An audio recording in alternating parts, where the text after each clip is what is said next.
now, you're tuned into RBLR, the home of Tampa Bay's Reveler Sports. What's going on, RBLR Nation? You are tuning in to the Rays portion of our podcast. We go over a little bit of everything at RBLR, everything Tampa anyway. I am here with the one and only Mr. Ben Whitelaw. How are you doing today, man? Hey, good morning. I'm good, Zach. How are you? Oh, I am pumped up and ready to go. We have Rays baseball back finally. Feel like it's been forever. I am just excited. Yeah, I love spring training. It's really great to see all the players we don't normally see and all the high jersey numbers and stuff. I love it. Seeing Proctor out there hitting bombs in the Rays jersey. That was pretty cool. So yeah, today we've got a little bit of baseball news. In my opinion, not great news for the Rays, but some people look at it different. So yeah, what do you want to start with today, man? Chronologically, we can start with Jason Adam first. Pretty good right-handed relief pitcher. Aaron Slegers helped recruit him, which was nice. He had a lot of good things to say about the Rays coaching staff, so that made him want to sign here. He's got like a deal worth just under $1 million, and it's a major league deal, so he'll be on the major league team most likely. He's got a really decent fastball. It's above average in the mid 90s there, and he's got a really, really good slider, average changeup, and 99th percentile spin rates too in his pitches, so he can spin it. And his slider is one of the best in baseball. It was a small sample size last year, but he had like the highest whiff percentage on any slider in baseball. So I'm excited about him, and his walk rate's a little high, but if they can get him to fix that, I think we're looking at a really decent high leverage arm for the Rays this year. Yeah, I mean the stat that jumped out to me, or not necessarily a stat, maybe it's kind of a stat.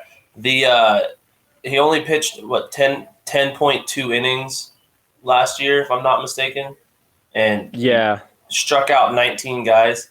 So that's even though it is a very small sample size, that's kind of something that I'm looking forward to. He was one of the signings that my hopes were up very high before he was signed for bigger name guys, but I do think that he fits the Tampa Bay mold pretty well. Yeah, and they're just going to need bullpen depth with that new like Lewis head rule, I guess we can call it, where like a player can only be optioned 5 times in a season in which they have options. So no more 12 trips between Durham and St. Pete.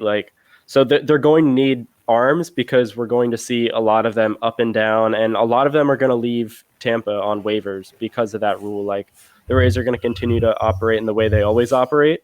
So that just means they need more quality depth, and they're adding to that quality depth. It seems like every day they're adding a new arm that does at least one thing really well. So I think this is a really great signing for the team.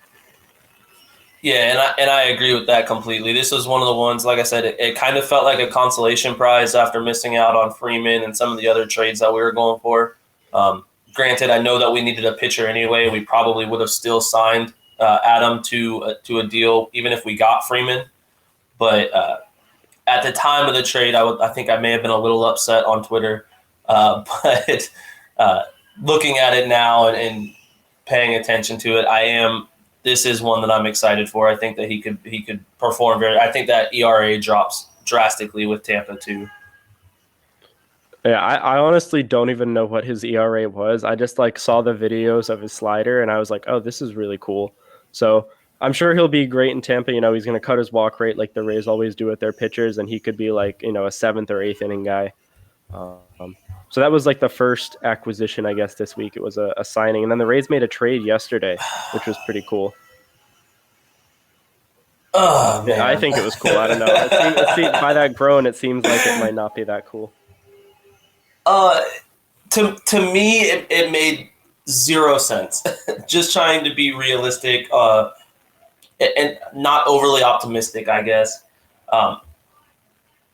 We got a 27-year-old in Luke. I don't know how to pronounce it, and so it made me feel dumb. But I think it's Raley. Yeah, I think it's Raley. Raley, okay.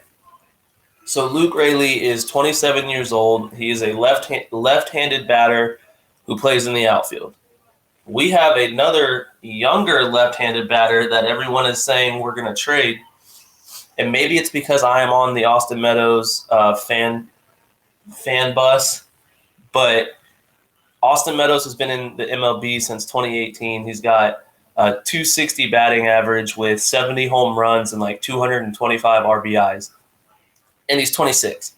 Luke Raley has been in the league since 2021 and has 2 home runs and 4 RBIs and a year older. So I don't know. I feel like if that's the replacement we're having for a guy like Meadows or KK, even if it's just depth, I don't know. I just feel like he's taking up a spot for one of our younger prospects that is probably better. Well, he's not going to come in and play right away, most likely. Like that, there's still that log jam in the outfield. He also plays first base, and he plays, pretty good defense at all 3 outfield positions. So I like the versatility there. But he's, likely a AAA, like 5th outfielder type guy. I don't think he's coming in to replace Meadows. But yeah, it's probably just a depth move. So it's good depth. Like he's a really good player. It sucks that he, wasn't able to get a chance with the Dodgers much at the big league level because he's got a really, really nice batted ball profile. And he is a left-handed hitter, so, he's not what the Rays need right now, but he is good depth because he's destroyed AAA pitching. So the next step is, big league pitching if he, has an opportunity this year. So I like the signing, I think, or the trade, sorry. I know the Rays gave up Tanner Dodson, but they were probably going to lose him in the Rule 5 anyways, whenever the next Rule 5 draft is. So they got something for nothing, which is, a very Rays move where they just, make small, like incremental good moves to keep, a really strong, deep roster. So we don't really know if he'll play in the big leagues this year, but if he does, he should be pretty good. Because like I said, that batted ball profile is really, really strong.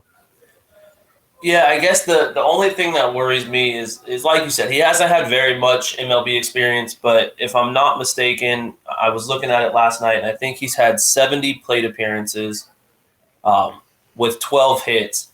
So his career MLB, granted, it's only a year, so I'm not like focused on just this, but this is kind of the part that stuck out to me was that in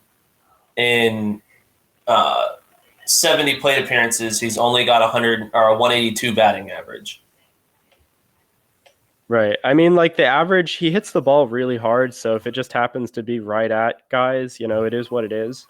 The average, in such a small sample size isn't really something I'm worried about. The only thing that, I think he does need to improve to, get a chance at the major league level would be his launch angle. It's just under 4 degrees. So he's kind of doing like the Yandy Diaz thing where he hits the ball really, really hard, but on the ground. If he can like get that up to like 8, 9, 10 degrees, then we're looking at like, an even better player. And I actually looked into this, and he's really, really similar to Avisail Garcia, who was he destroys baseballs. I know he's with Miami now. He's a bit older, but he's got sneaky good speed. They're both like near the 90th percentile in sprint speed. They both have barrel rates like in the 80th percentile, I believe. So they hit the ball really hard. Average exit velocity, I was looking at that too. That's in the 89th percentile. That's in the 80th percentile as well. His max exit velocity is in the 89th percentile. So he hits the ball hard, doesn't strike out a lot, doesn't walk too much either, but still really, really similar to Avi Garcia. So I like this as a depth piece, but I don't know how much he'll play at the majors this year. But if he does, he'll be good. I hope so, and I hope that I am dead wrong. Like, I am not afraid to admit that I want to be wrong on this one. Like, I want him to come out and dominate, kind of like Garcia did for us, because Garcia was a really good piece when he was with us. I was actually a huge Garcia fan. I don't know. I guess I just feel like the floor or the ceiling on this is not very high. It's just like you said. He maybe is going to be a depth piece, maybe going to be in the AAA or in AAA for a minute. So I don't know. I guess I'm just. It's not like we gave up anything ridiculously crazy for him. No, they gave up a player they were going to lose anyway. Exactly. So I'm not upset about that. I guess I just felt like we missed out on positions that we needed, and maybe it's me being salty, but we missed out on positions we needed and got someone that we already have a logjam at that position. Well, I mean, all they really need is one more right-handed bat who can play first base at least like, at an okay level.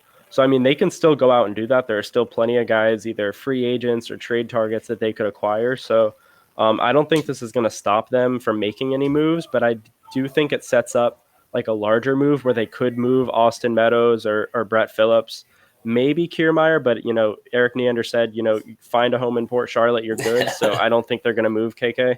But I think, Phillips and Meadows are the two left-handed outfielders that we could see leave, or maybe even Choi. But I don't know. It's a good depth piece, and there really aren't. I can't think of a single Rays, minor league left-handed outfielder that puts up better numbers than Raley.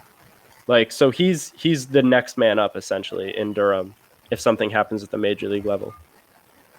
Yeah, and that makes sense. But I'm telling you guys now, if Phillips leaves, I'm quitting everything. I'm quitting baseball forever. I think Meadows is more likely, but I mean, I wouldn't be surprised if they sold high on Phillips. I think that would crush a lot of Rays fans, like especially in the Twitter world. Everyone loves Phillips on Twitter, and I might have to start rooting for whoever he gets traded to if that ever happens. Just a little, not as much as I root for the Rays, but just a little. As long as it's not the damn Yankees. Yeah, that's true. Did we have any more signings or our trades? I didn't think so. I know we've been relatively quiet.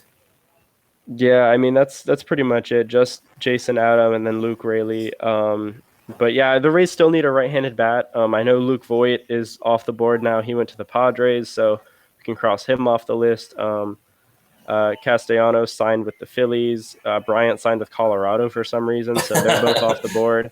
We don't have to talk about that. Yeah, those are weird things, but I still want Chad Pinder. I think he's the right-handed bat that they need, but Garrett Cooper or Connor Joe would be interesting. So those are the next two guys after Pinder that I'd like to see them go after.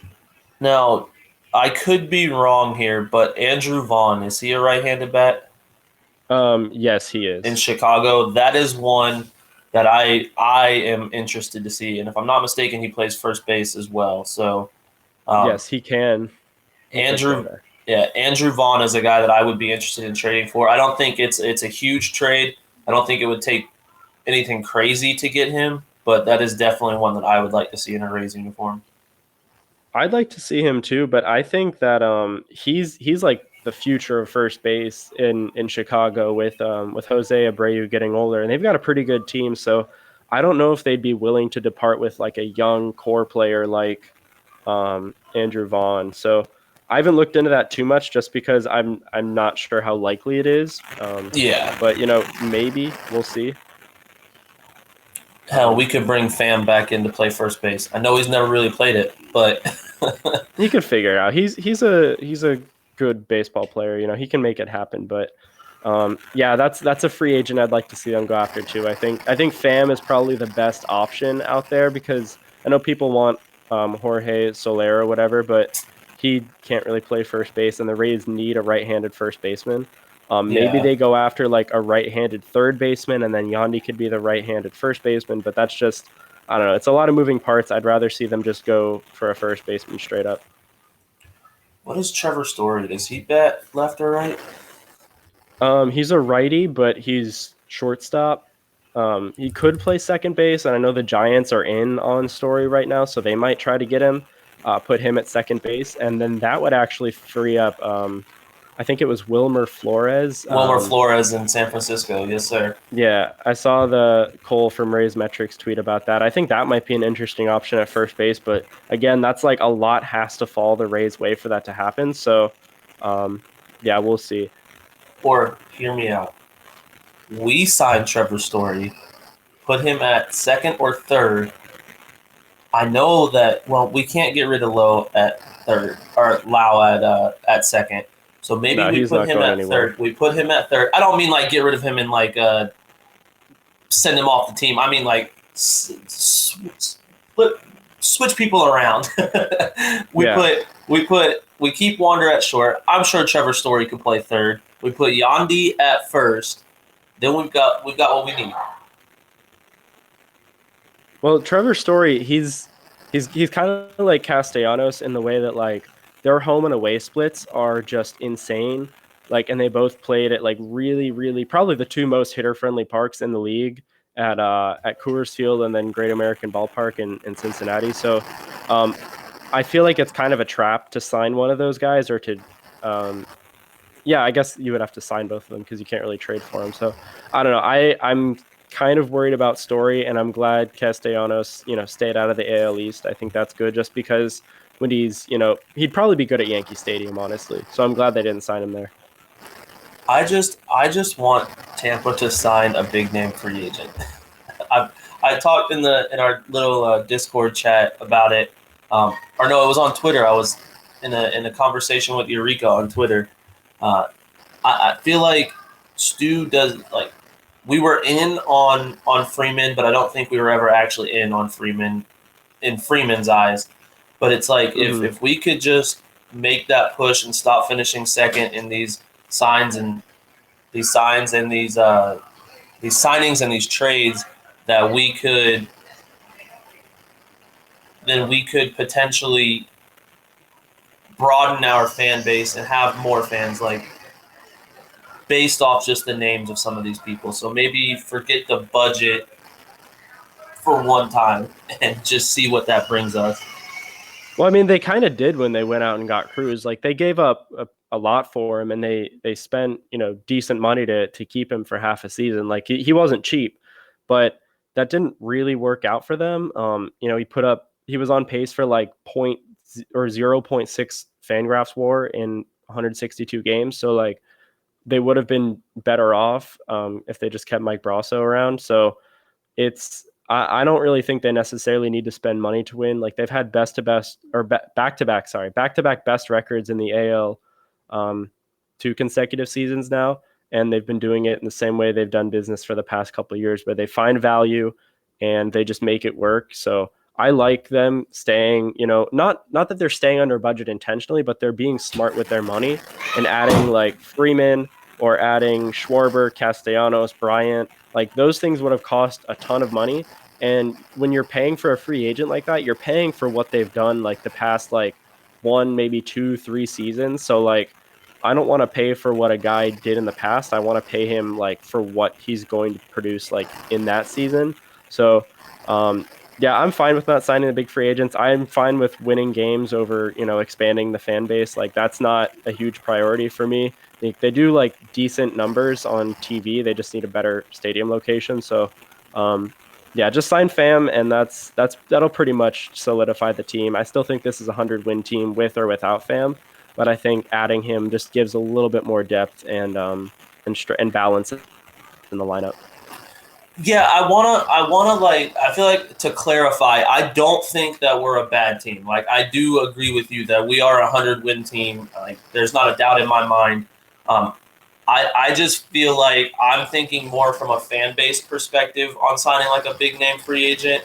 Maybe like what Stu would be doing, like, all right, we need to get more fans in here. And I know, like you said, like stadium location would be huge for that. But I also think I'm saying Freeman just because he's the biggest name free agent in recent memory that I can think of us even being in the running for.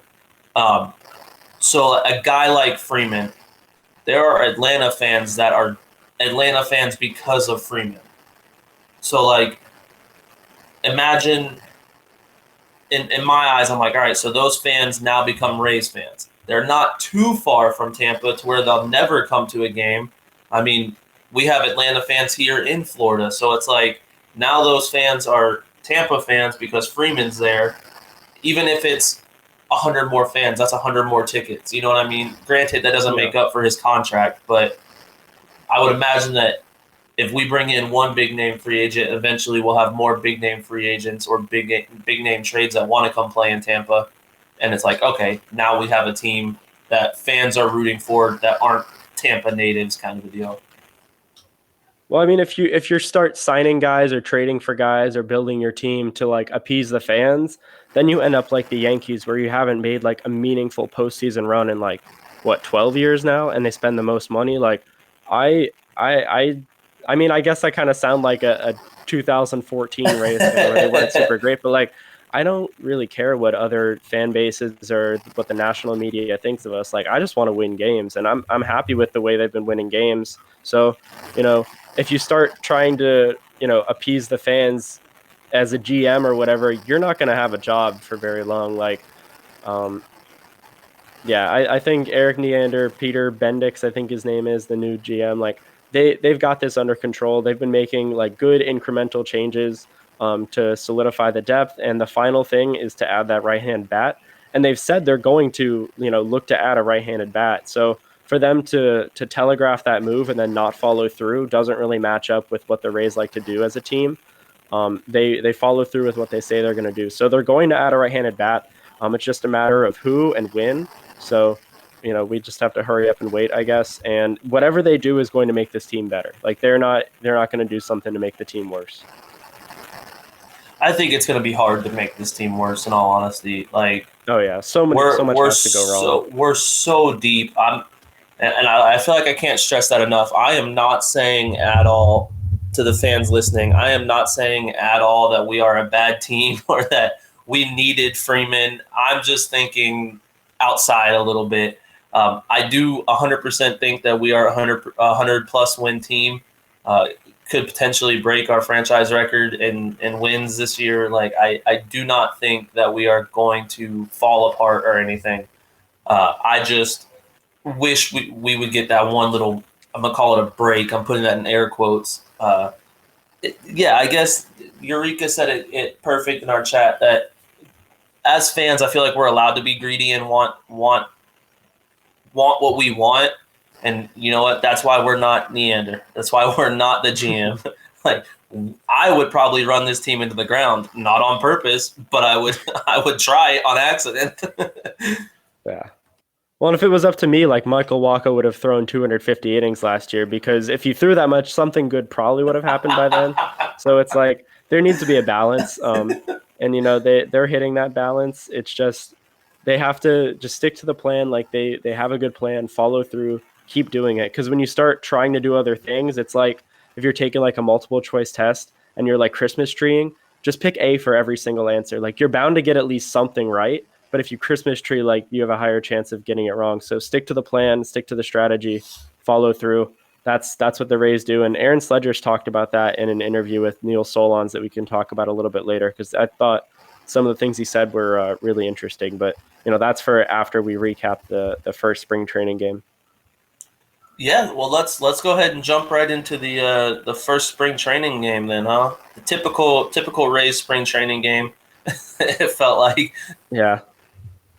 Lots of interesting young guys. I liked a lot of the things I saw from Vidal Beruhan. He's got a cannon. I thought. Oh my God, dude! I mean, he didn't have that. I mean, he always had like a decent arm, but he didn't have that strong of an arm. I think he's been doing some kind of throwing regimen.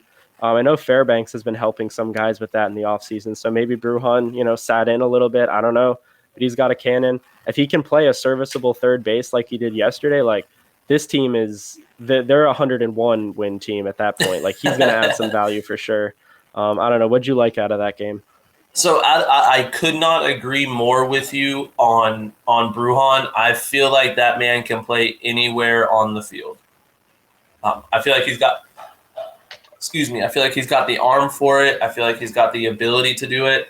I also like Taylor Walls. I know that we've seen him at the major league level.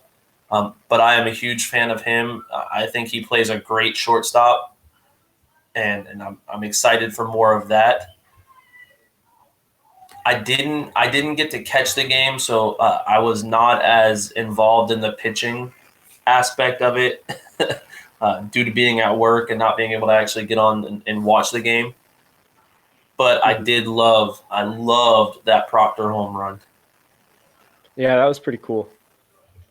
He's definitely like pushing for like that third and fourth catcher spot. Honestly, he probably has the fourth spot like locked down, because I don't know who else would take that from him. But the depth chart is getting a little fuzzy at 3, and if Pinto puts up another couple good performances, he could make a case for himself to be on the major league roster this year. He threw a guy out at second, really strong arm in the game yesterday, just a perfect throw.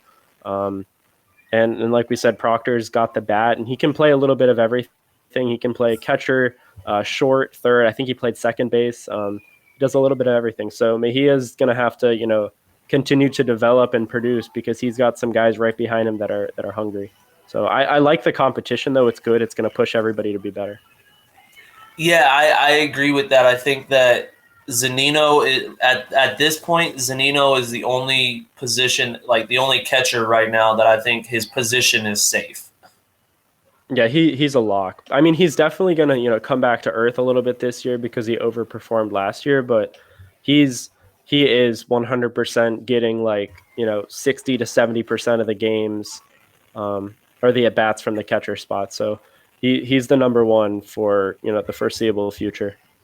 Yeah, exactly. So I think anywhere behind him, if I had to go right now, if I had to pencil it in right now, I would keep it basically the same way you did. I'd have Mejia as our second catcher, Pinto as our third, and then Ford as our fourth catcher. But like you said, I think that any three of those, I think Mejia is more safe than Pinto and Proctor, but I think that those three are interchangeable as far as their skill level.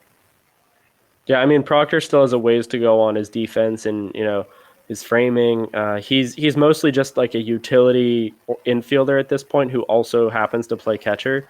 So, Pinto is that pretty safe number 3. But, if injuries happen, whatever, trade happens, something happens, I feel pretty good about the Rays catching depth, which is weird because I feel like I haven't been able to say that since I don't know, since Luke Maley was a hyped prospect, and then he kind of fell off. So I like where the catching is at right now. So I know that you're a pitching fan, very much so. So how did you feel about our pitching performance? I saw Chris Mazza's sliders, and I thought it was Chaz Rowe for a little bit. But it wasn't. It was Chris Mazza. His slider looked amazing, and it turns out Chad Rowe actually helped him tweak his grip this offseason, and he's getting 18 to 20 inches of break on his slider now. So I think he's going to be in the majors a lot more this year than he was last year with that new slider, because he's always had really good changeup. He knows how to pitch. He's got a nice release point and stuff. So, but that slider is going to take him to a whole other level. I also like Seth Blair. He had some really nice stuff, really good arm side run on his fastball. He's the guy that they signed who played in the Red Sox organization for a while. He has a really interesting story, but that's probably for another podcast because there's a lot to it. But he's definitely could be a good depth piece. I like his slider. And excuse me, one more thing I liked from the game was Cameron Meisner. I don't know. I'm pretty sure it's Meisner. The guy they got in the Wendell trade. He looks really, really good. He looks like a professional. He's a little lanky, so I think he could, put on a little bit of weight, but his approach is just really mature, and he looks like a first-round draft pick, which he was. He was a first-round pick when he was drafted, but he just has that kind of confidence, the way he carries himself. If he can tap into his power, he's going to be a pretty special player. So I like him a lot, and he had a pretty decent game yesterday. Yeah, overall I was impressed. Like I said, it's spring training, so the wins and losses I don't care about, in all honesty. Yeah, it doesn't matter. But I was very excited for not only baseball to be back, but for, in my opinion, good Rays baseball to be back. The Red Sox just beat who they played, the Twins, the first game of their season, of their spring training season, and they beat them 14-2. So for us to hold them to 7 points and only lose by 1, I'm not wrong, or I'm not hurting over that. I'm excited for what we have developing as usual.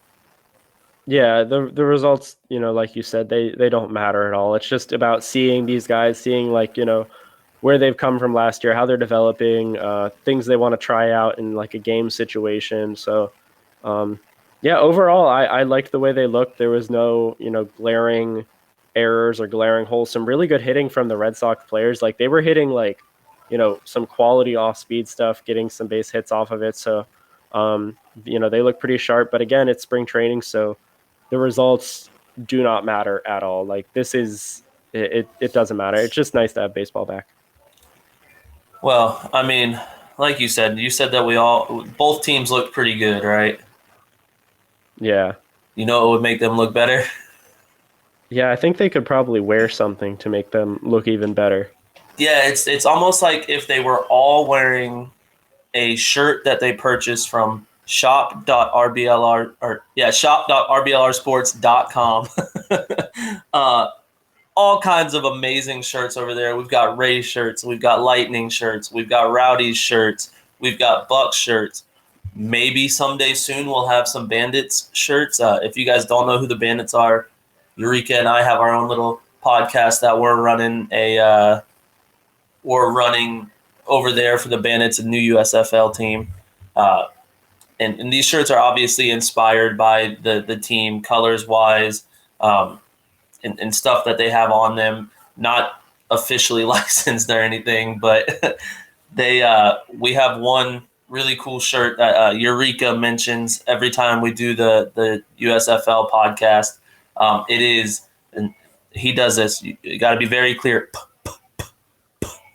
It says puck off or puck around and find out. Sorry. Either way, it's awesome. A little scandalous. And I think Mr. Ben might have a code for you to get a little discount. You can't tell anyone but the fans, though. Nope. So don't tell anybody, not even yourself. Don't tell yourself this code.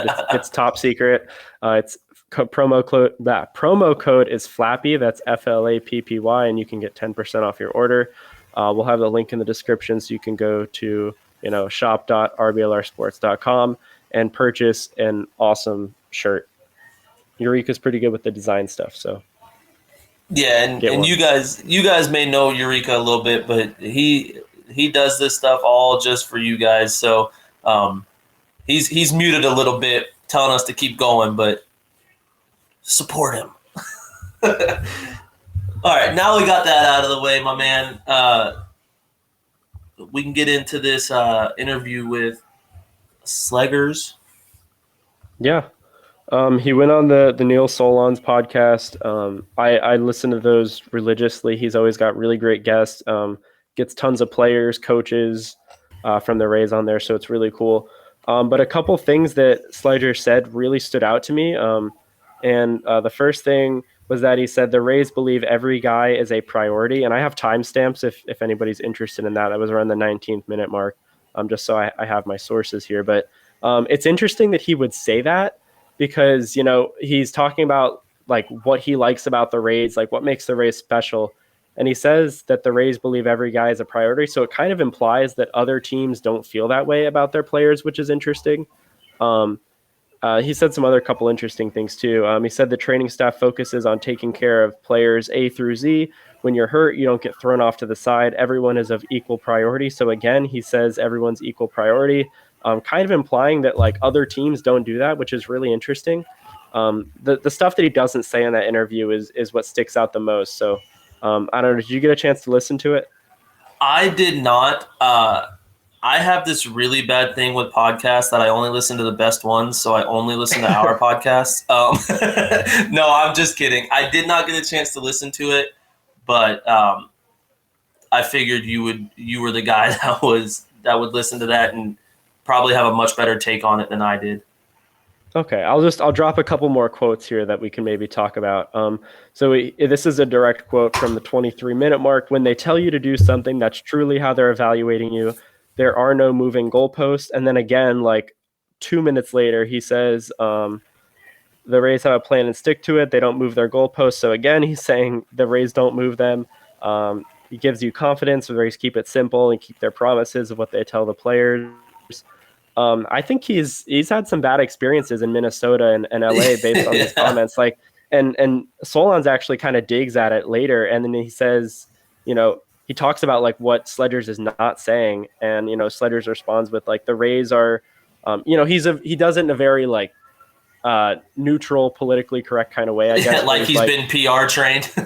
Yeah, where he's like, yeah, some teams just focus on short-term results more, and the Rays focus on like the process and the long-term results. So it is what it is, but it's still really interesting that, he's been in teams where, they haven't kept their promises. They're changing things as he's trying to develop, and if this is happening to him, it's not just happening to him, it's happening to a lot of guys. So it's really cool to get some insight into the Rays organization, but it's also concerning about, how other teams are running things.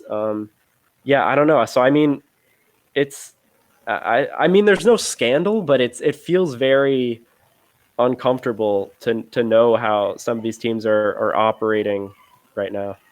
Yeah, and I think you nailed it on the head, or he said it, and I think it kind of backs up your point when he says some teams are focused more on the short-term success.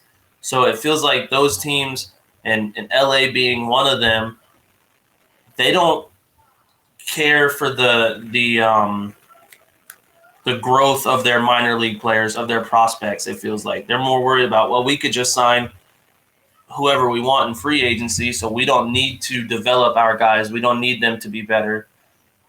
We can tell them stuff and then just, change of plans. That's one. I feel like that's one of the reasons why the Rays consistently have a top 5 farm system, because that's how we grow. That's how we get better as a team. Yeah, all of the players, like you said, all of them are a priority. It's not just if you're a big name on a high paying contract, like you are a priority to this team and this training staff. So, he was able to recruit Jason Adam to the team. So I think, we might see some of that happen as, word gets out that the Rays are doing things, not the right way, but in a way that's, beneficial to the team and the players, and not just, looking out for themselves. So, one last quote from the interview, though, was he said that the Rays take pride in everything, every ground ball, every practice, every situation. And he said it's rare to have a culture of winning at every moment, and it's contagious. Everyone from the top down puts in that work. So that's another comment where it's like the things that he's not saying are kind of speaking louder than what he is saying. So, again, he's really well-spoken, really articulate guy. I'm really looking forward to his success this season. He's, really interesting arm. So, yeah, I could see him as a coach someday, or somewhere in the Rays front office, because he seems like he kind of values the same things that the Rays coaching staff and front office does. Yeah, I feel like earlier you said that, don't call it the right way like the Rays do it. Don't call it the right way. We don't have to call it the right way. We'll just call it the Rays way. And it seems to be successful for us. And like you said, I think him being able to recruit guys like Adam, I feel like that's going to be the key to our success in the short term and long term. To have guys like him that are like, yeah, they're doing it this way. This is how it should be done. Yeah, and they have the track record and the success to kind of back it up. So what they're doing is working. I'm just happy to be a fan of a team that's like treating players with dignity and not treating them the way some other teams do it. So it doesn't matter who you are. And okay, so we got a note from Eureka. Minnesota changed their GM in 2016 during his development. So that might have been a shift that the Twins have undergone. So maybe they're better now. Who knows? I'm not a pitcher in the organization. Yeah, I don't know. They seem like they're just kind of throwing money at things, but they did help the Yankees not sign Correa, so I do like that. They did some 4D tests, offload that huge Donaldson contract to the Yankees. They don't even need a third baseman. They take on all that money, and then they use all that freed up space to go and sign Correa. Like, that is so embarrassing for the Yankees. That is really embarrassing. I love it. I'm so happy about that.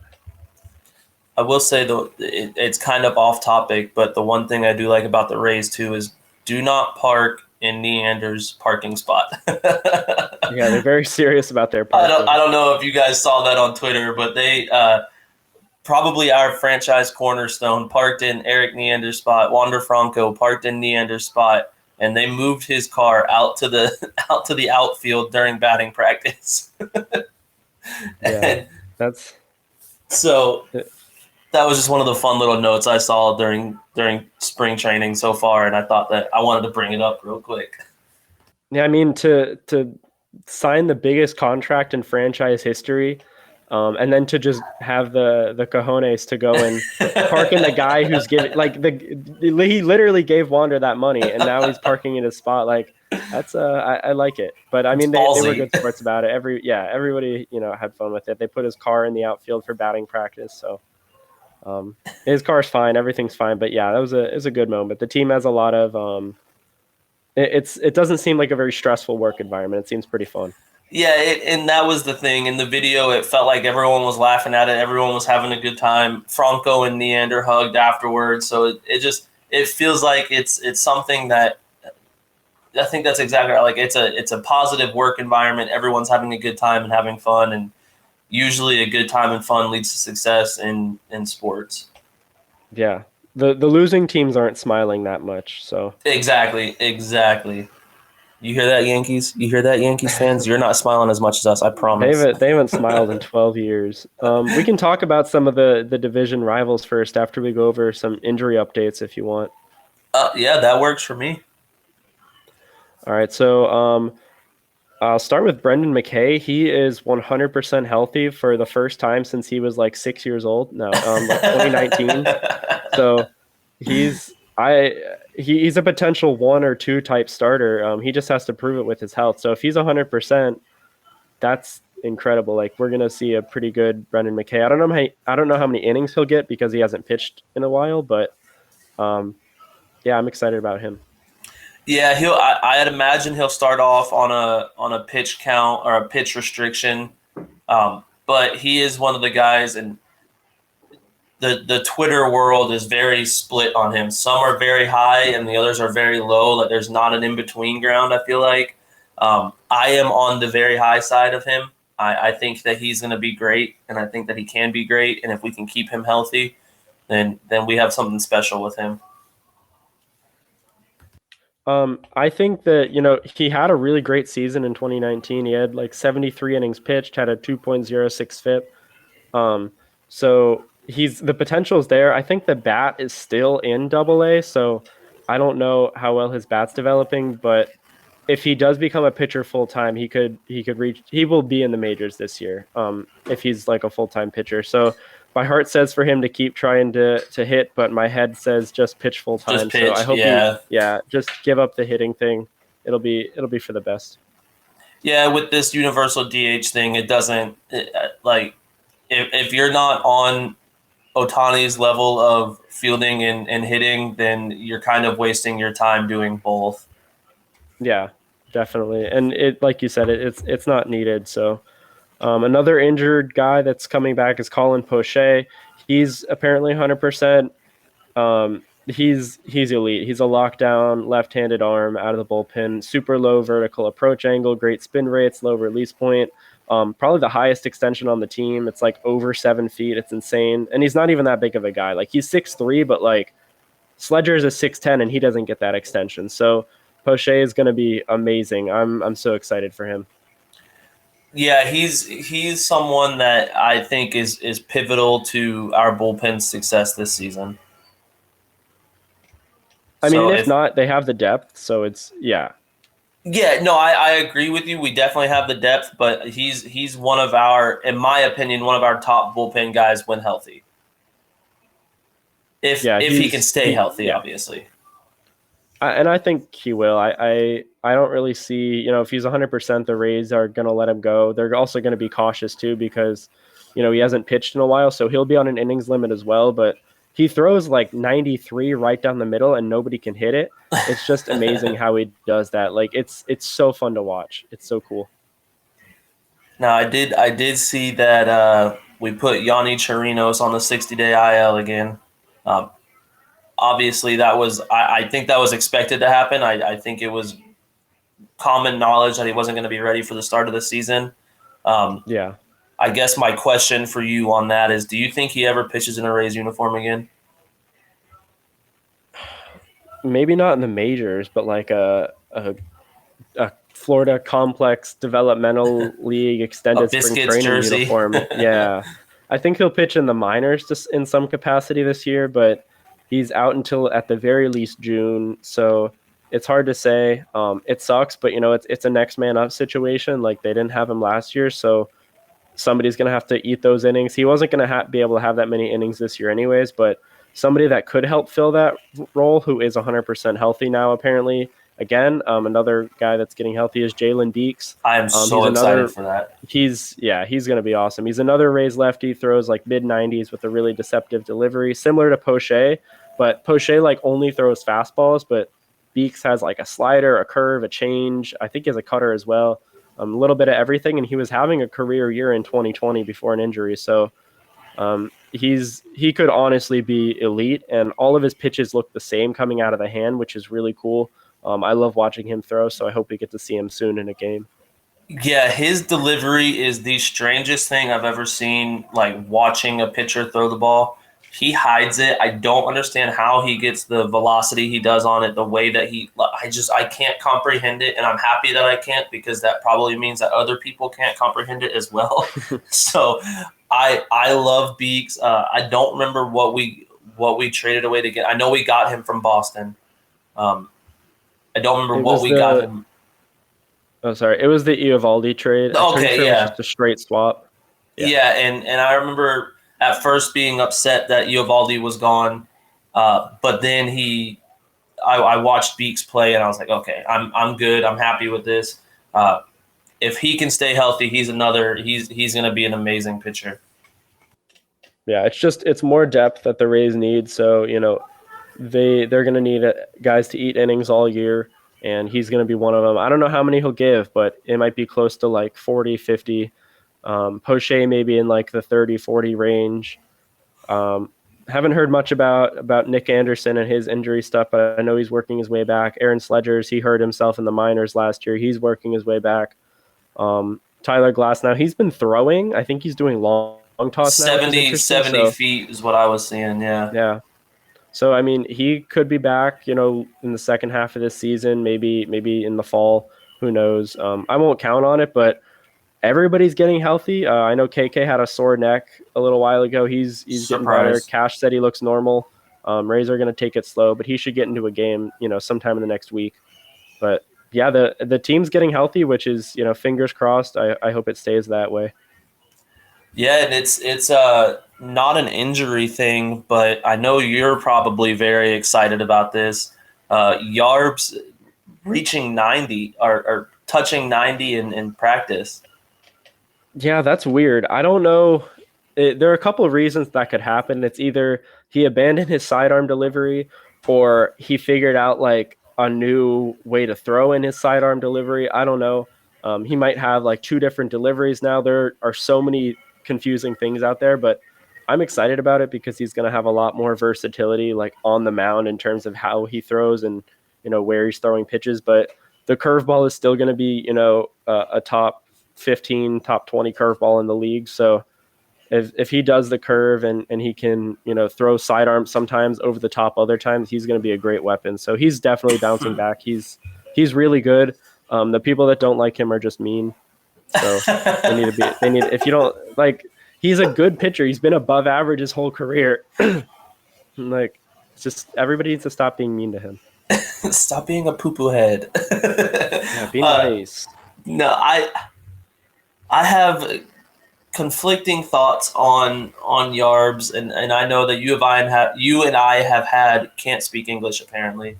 You and I have had these conversations before where I am not as high on Yarbrough as you are, and I think that goes opposite ways for certain players. But I'm excited to see him even touching 90 after last season, to be completely honest with you. Yeah, I mean, we're going to have to see where that 90 is coming from. Maybe it's a juiced radar gun. Who knows? But yeah, I think he's going to have a bounce back season throwing 90 or not. The velocity isn't everything. He gets good extension on his pitches too. So, his 86 cutter was more like, 89, maybe 88 kind of. So I'm not stressed about the velocity. I just want to see what he looks like throwing the ball because that's going to be a bigger indicator of, how he's actually performing. So I'm really excited about him though. He's going to be really great. You guys heard it here first from Ben. Yarbs will win a Cy Young in 2022. Yeah, No, I'm in just kidding. my dreams, I Right. wish. I wouldn't mind any Tampa pitcher winning the Cy Young this year. I don't care who it is, even if I'm not as high on them as you are. I think McClanahan has like the highest odds right now. Um, so I mean, if anybody's gonna do it, it's probably him. Um, so yeah, if that's worth anything, I don't know. Well, I'll take it. I'm a fan of McClanahan too, so I think we're set in our pitching department for a very long time to come. Yeah, definitely. All right. Well, anything else? I guess we could talk about the rest of the division just a little bit. I know we're kind of running long right now. Um, oh, we're good. I got the thumbs up. Let's talk about the division for 2 hours. Oh, okay. 2 hours. Take a I nap. don't Yep. even want to think about these teams for 2 hours. Yeah. I mean, we could start with the Rays, like, our big free agent moves, additions and subtractions. I know we've seen Luplo, Cruz, Waka, McHugh, all of them have left. But we've added Kluber, Brooks Raley, Luke Raley. They're not related. Colin Poche is healthy. That's kind of an addition now. Jalen Beaks is healthy. That's an addition. Um, Tommy Romero, Calvin Fauché, Colby White, Tyler Zombro, they're all, ready to contribute at the major league level this year. So the additions have, outweighed the subtractions here so far. We're still looking for that right-handed bat, but I like the moves that Rays have made, and I think they've, solidified their depth and, the higher end of their team as well with some of these additions. Yeah, as far as the Rays go, I wouldn't say that we got worse, and I wouldn't say that we got better. I think right now, I think that we stand pretty even with where we were at last season. I will say the Kluber for Waka switch made our pitching staff better. But we did lose Nelson Cruz, and even though he wasn't performing as well as he was expected to in Tampa, I think that's a big loss for us. An expected loss, granted, but Yeah. still is a relatively big loss for us. But yeah, so I'd say we pretty much stand right where we were at last season until we figure out who that right-handed bat is. Yeah. I mean, the Rays got what they needed from Cruz. The impact on the younger guys like Wander, Walls, Beruhan, like, he helped those guys, but he put up like a point. He had a 96 weighted runs created plus with the Rays. Like, that is, you can replace that with I don't know, just a random right-handed bat like Miles Mastrobuoni from the AAA team. Like, he could probably Awesome name, by the way. yeah, or like Tristan Gray, like a lower end prospect could realistically hit for a 96 weighted runs created plus in half a season. Like, losing Cruz, I don't want to say it because it's kind of mean, but like, we're kind of better off without him. Like, he's not getting any better. He didn't perform well with the team. He was below average, and I would rather replace him with at least an average bat. And, it looks like some of the guys in AAA could do that. I know Luke Raley could certainly do it. I know he's a lefty, so that's kind of, apples and oranges there, but the team is going to be better off without him, really. Jordan Luplo is a little bit tougher to replace, honestly, just because he mashes lefties, so they need to find a lefty masher. But all the other ones, like, like for like swaps, essentially. Like, we're still a 100-win team, and I think we got a little bit better, but and that's mostly because the young guys are coming through. But we're going to be even better once they add that right-handed bat, and they're going to. They said they're going to do it, so they'll do it. Just have to wait. Sledgers told us that they follow through with what they say they're going to do. So I mean, yeah, that's true. We should expect a right-handed bat to be on the team. I don't know who it's going to be. I hope it's Pham, but I know they're going to make the right decision. But yeah, this team is definitely poised for 100 wins. I really they have like the same production, the same talent as last year. I know Zunino overperformed a bit. McHugh overperformed a bit, but he left. Kittredge overperformed. Phillips overperformed a bit. But take that back. I mean, like the home run to fly ball rate, like it was in like, I think the 20%, like 20-something%. Like, that's not. That doesn't happen. No, like, you are 100% right. He overperformed. I agree. I'm just giving you a hard time because he is my favorite. I mean, he'll still be a good player, but he's not going to be like that good and that valuable. But, you know, Franco's going to continue to develop. Beruhan looks like he's been developing a lot. Taylor Walls, Francisco Mejia, Shane Boz, Shane McClanahan, Luis Patino, Drew Rasmussen, Josh Lowe, JP Fireeisen. Like, they're all young, inexperienced guys that are going to take a step forward this year. That's going to pick up the slack. We've got Choi, Diaz, Fairbanks, Yarb, Springs, Anderson. They're all going to rebound from what they did last year. Like, everybody is moving in the right direction except for Zanino, like we said, overperformed, Kittredge, and Phillips. That's three guys who don't, you know, Zanino plays a big role on the team, but like his defense isn't going to fall off. So like realistically, we're looking at Kittredge and Phillips as the two guys who are going to come back to earth this year. Everybody else should be about the same or improve. But even in that sense, the team was 100 wins. Even in that sense, I feel like you can not as dramatic as Zanino, but Phillips is great defensively. I don't think his defense is going to fall off. I think that I agree with you in the sense of his offensive production will probably fall off. He's probably not going to hit 2 grand slams and an inside the park home run in 19 games or 19 days like he did last season. Like I agree with you 100% on that, and I think you nail it on the head when you say like their defense isn't going anywhere. So we're always going to be that stout defensively. We're just going to have to maybe pick up a little bit of slack on offense. Yeah, I mean, but all the young guys developing, like that's going to account for it. Obviously, there are going to be slumps and injuries and stuff, but like everybody is either, you know, set up to rebound because they've shown that later at the end of last season, or they're coming back from an injury, or they're just not a 22-year-old rookie anymore, so they're going to be automatically better. Like even a Rosarena has room to grow. Like 100%. He's technically a rookie last year, but you know he's kind of like a late bloomer. So you know who knows how much he has like you know left in terms of growth. So it's exciting. Like there's realistically like you know this is a 100-win team. If they sign Pham or trade for Cooper or Chad Pinder or Connor Joe, like a lot of these guys, like that's only going to add to this team. They signed a lot of relief depth. Like everything looks really good. I'm being realistic here, but it's when I say it's a 100-win team because of all these things that are happening. So I'm really excited about it. Yeah, no, I agree with you. I think that we could very easily win more than 100 games, but I'm going to stick to that 100-win team. I'll say 100+ win team.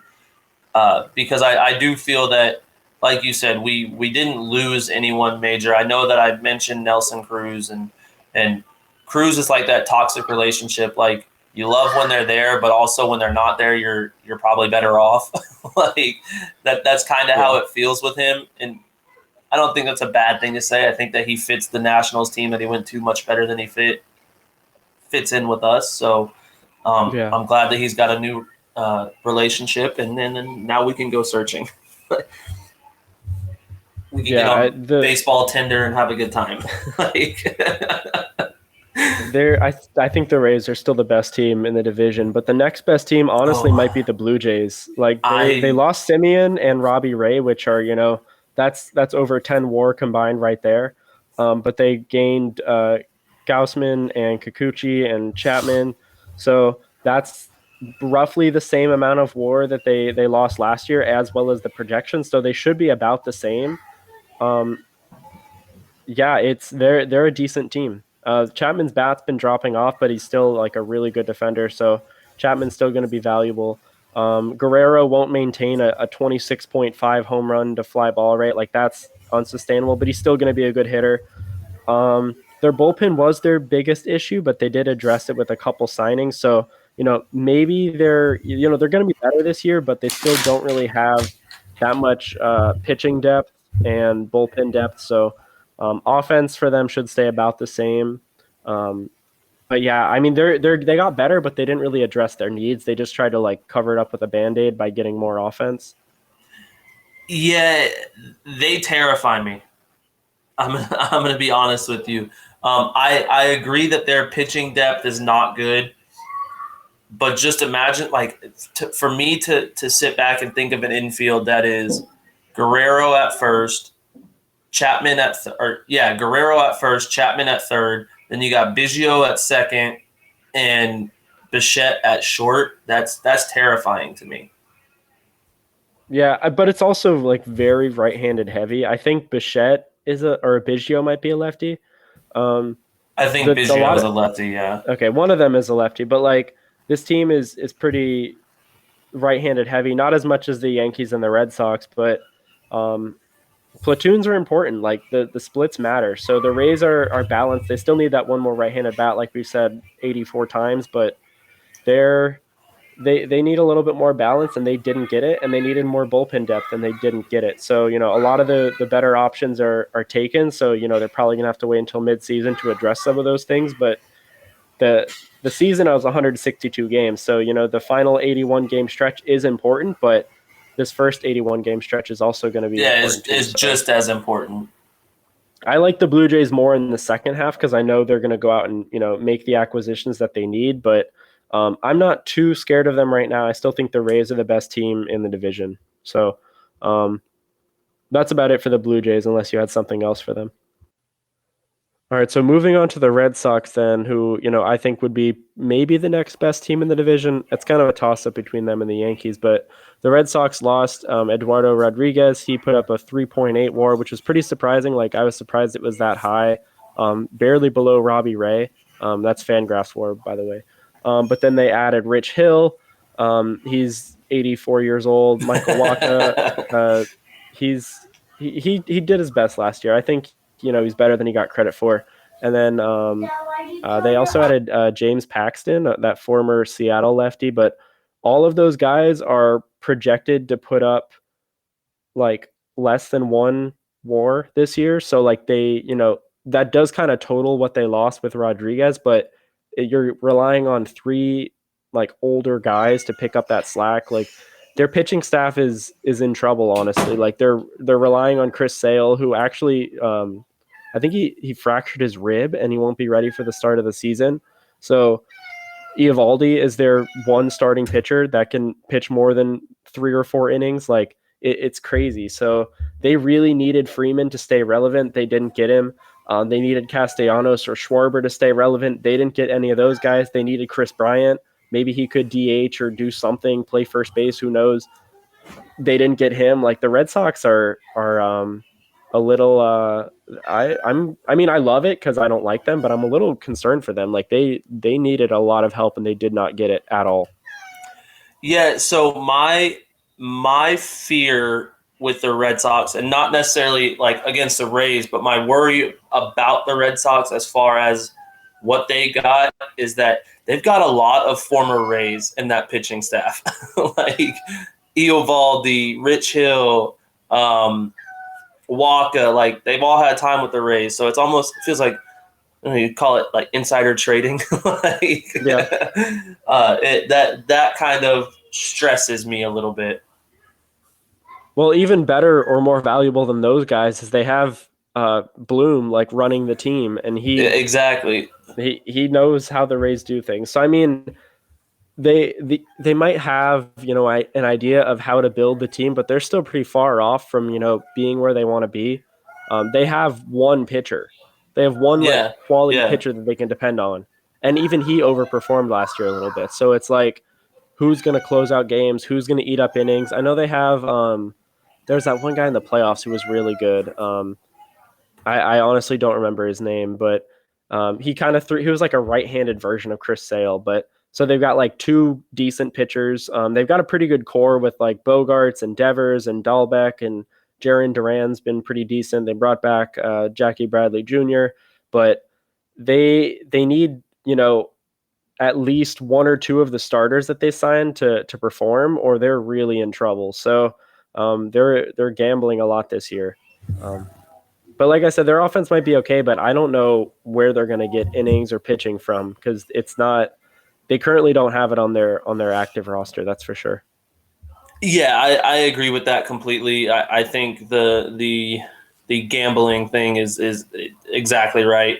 I have them penciled in as my 4th team in our division. So I think that the Yankees are going to be a little bit better than them, and that pains me to say because I hate the Yankees more than I hate the Red Sox, but I do think the Yankees are going to be a little bit better than them. So I have them penciled in as 4th. They are better than the Orioles, though. So Yeah, I think I'm better than the Orioles, honestly, but we could field an RBLR team that's better than the Orioles. I feel like it wouldn't take much. I mean, they're getting better. Like they can't get any worse than last year. I think. Who knows? Maybe. But yeah, the Yankees are maybe a 3 or 4 team in the division. They didn't really lose anything of value, which is kind of feels good to say, but it's also kind of funny because like Gary Sanchez wasn't really that valuable. Gio Urshela wasn't that valuable. They put up a 3 Fangraphs WAR combined. Like that's not impressive. Kevin Kiermaier did that, or he did more than that by himself last year.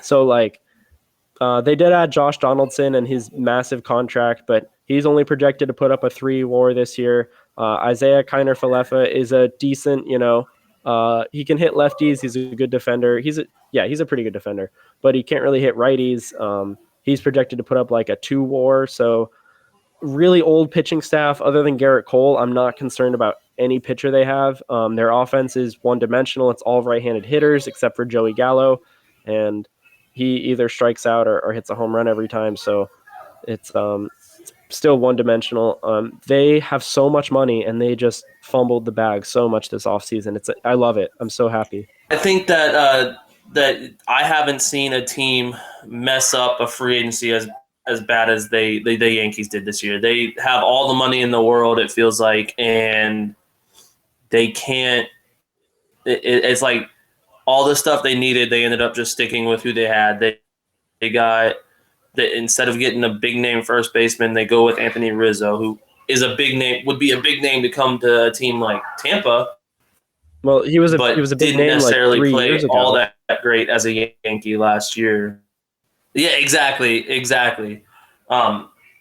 Donaldson again hitting good. He's kind of like I don't see much with him, if that makes sense at all. And these are a team that I can He's very easily say I'm not worried about this year. Yeah, that's true. But yeah, so the Yankees are a team that I can. No, not at all. The Yankees are a team that am happy to play this season for the first time in a while. Like I'm not scared to play them this year. Yeah, and it's not like they're like a young team where they have a good core that's going to take a step forward this year. Like they're old. It's just how do you mess up that bad with an unlimited budget is very confusing, but I'm very happy about it. All right, so and then we've got the Orioles to kind of round out the division here. They didn't have any major departures, but they did add Jordan Lyles, who's an okay 3, 4, maybe 5 starter. Robinson Chirinos, a decent catcher. Shed Long and Rougned Odor are some infielders. So they've got a couple high upside stopgap guys until the younger players in the minors are done cooking. So they're not going to be competitive this year. They probably won't be competitive next year, but I think 2 to 3 years from now, they might have some kind of meaningful, a meaningful decent team. They probably can't get any worse than what they did last year, though. Yeah, I mean that's kind of where I'm at with it. Like as much as I hate to have a team like that, I just don't think that they're going to be competitive, really at all for even in the future. I don't think they're going to be competitive for a while. But I will say you're exactly right. They couldn't have gotten any better. They're basically at rock or any worse. I mean, they're basically at rock bottom. The only way up or the only way to go from here is up for them. Yeah, like they had too many needs to address in one off season, so it's not like they were going to turn around the team immediately. The Yankees had a lot of needs too, and they had the capital and they have the prospects to turn it around in one season. They just chose not to for whatever reason. So right now, I don't think the Orioles are going to be dead last. I think they'll have a chance for 4th place, but they're still just not a very good team. So we'll see. I like Cedric Mullins. I like Ryan Mountcastle, Anthony Santander. Like they've got some decent pieces. It's just they got to figure it out. Yeah, they have Tanner Scott too in the bullpen. He throws triple digits. He's a pretty good arm. So some good weapons. It's just a matter of putting it all together and hopefully beating up on the Yankees a couple times. Yeah, I love Mullins and I love Mountcastle. Those are two players that I'm very high on. So I would love to see them succeed. Um, Maybe not in our division, but I'd love to see them succeed. And I feel like the Orioles are going to be a team that in 5 years' time, 6 years, they have the ability to be very good if they can continue to build instead of pulling a Yankees. Yeah, I don't think the Yankees are going to do this too often. I think we might see some meaningful like front office changes coming up soon, because they're really going to get exposed this year for how poor they really are, like in terms of their roster construction. Not because of money; they're very wealthy, but the team is not good. So hopefully they get exposed. I'm just excited for the season to be starting up again, and we've got a spring training game today. We're going to see Phoenix Sanders take the mound against whoever it was, I forgot. I think it's the Braves. Yes, it is the Braves. Okay, cool. So we'll get to see Matt Olson maybe. We might see Colin McHugh, who knows? But yeah, just excited to see some more players just get their reps in and continue to work their way towards opening day. Yeah, no, I think it's going to be a very exciting little bit of time here before the regular season, and I'm just like you said. I think just excited to see people that we don't normally see play get some time to play. Yeah. So hopefully they sign a right-handed bat before our next episode, so we can talk about that a little bit. But we'll definitely be able to recap some things we were gonna see this week during our next episode. So those of you that are listening, thank you so much for listening all the way through. We know you didn't skip anything at all, not even the ad read, because you would never do that to us. And if you want to support us even more, you can follow us at RBLR Sports on Instagram, Twitter, Facebook. You can like and subscribe to our podcast on Spotify, the iHeartRadio app, Apple and Google Podcasts. You can, subscribe to us on YouTube and pretty much any other major podcast platform. Yeah, and I actually heard through the grapevine that if you like and follow us on all social medias, that the Rays will sign a right-handed hitter. I mean, if that's what it takes to get fam back, you got to do your duty as a Rays fan by following us. So, yeah. Anyways, thank you all for listening, and go Rays. Go Rays.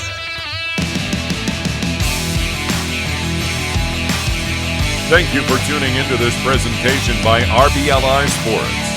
On your way out of the stadium, please remember to like and subscribe.